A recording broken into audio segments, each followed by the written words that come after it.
பிரிவினை காரணமாக இருந்தாங்கன்னு போட்டிருக்காங்களா? கிடையாது. ஆனால் இந்த சலஃபி ஆலிம்கள் பாருங்க, ஒருத்தன் மவுலுது ஓதிட்டான்னு வச்சிங்க, அவன்கிட்ட பேசுவாங்க பாருங்க. ஒருத்தன் பராத்துக்கு ஏதோ ஒன்று பண்ணிடுவான், பலவீனமான ஹதீஸ்ன்னு அவன் சொல்லுவான், இந்த ஹதீஸில் இத்தனை குறைபாடுகள் இருக்கு, இதெல்லாம் இவங்க ஃபாலோ பண்ணுறாங்கிறேன். அப்போ அப்துல்லா இப்னு சபாங்கிற இந்த ஒரு பொய்யான ஸ்டோரிக்கு எவ்வளோ குறைபாடு இருக்கு.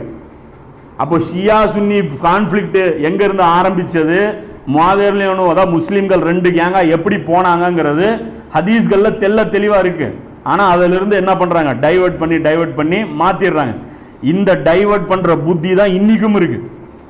இன்றைக்கும் பார்த்தீங்கன்னா ஹரமுடைய நிர்வாகம், இவங்க ஷியாக்கள் எதிர்த்து நிற்கிறவங்க யாரு, யமன் வாசி, அவன் ஷியா சப்போர்ட்டருமா, அவன் ஷியா சப்போர்ட்டர். ஷியானா அவாது இல்லை, தப்பு இல்லை, அதனால அவன் அசத்தியம் தான், அவன் சாக வேண்டியவன். அதுக்காக யாரோடெல்லாம் கூட்டு, யமனுக்கு எதிராக யாரோட எல்லாம் கூட்டு வைக்கிறாங்க, இஸ்ரேலோட கூட்டு வைக்கிறான், அமெரிக்காவோட கூட்டு வைக்கிறான். எல்லாம் நேரடியாக யாரை எதிரின்னு இந்த சமுதாயத்துக்கு காமிச்சு கொடுத்தானோ அதெல்லாம் சொல்றான். இன்னைக்கும் இந்த உம்மத் ஷியா சுன்னி கான்ஃப்ளிக்ட்ல எப்படி மாட்டிட்டு இருக்குதுன்னா நீதி தவறுனால தான்.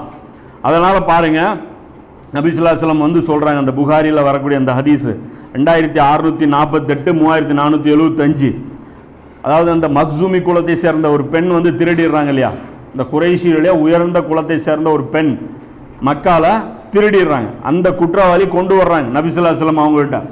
கொண்டு வரும்போது சொல்றாங்க, கை வெட்டுற அந்த தீர்ப்பு தான் வரப்போகுதுன்னு எல்லாருக்கும் தெரியும்.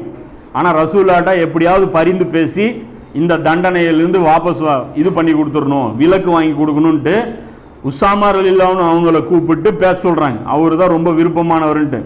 அப்போ ரசூலுல்லாஹ் சொல்றாங்க, உங்களுக்கு முன்னிருந்தவர்கள் அழிக்கப்பட்டதெல்லாம் உங்களில் உயர் குழுத்தவன் திருடிவிட்டால் அவர்கள் அவனை விட்டு விடுவார்கள், அவர்களில் பலவீனமானவன் திருடிவிட்டால் அவனுக்கு தண்டனை கொடுத்து விடுவார்கள். இதனால் தான் உங்களுக்கு முன்னாடி இருந்த கூட்டம்லாம் நாசமா போச்சு. இன்னைக்கும் நாம நாசமா போனதுக்கு காரணம் என்ன, நீ ஷியா சுன்னி பிரிவினை இல்லைன்னு வச்சுக்கோ, கிலாஃபத் அப்படியே இருந்திருக்கும். இன்னைக்கு மறுபடியும் கட்டமைக்கிறதுல இருக்கிற மிகப்பெரிய தடைகள் என்ன, ஷியா சுன்னி பிரச்சனை தான்.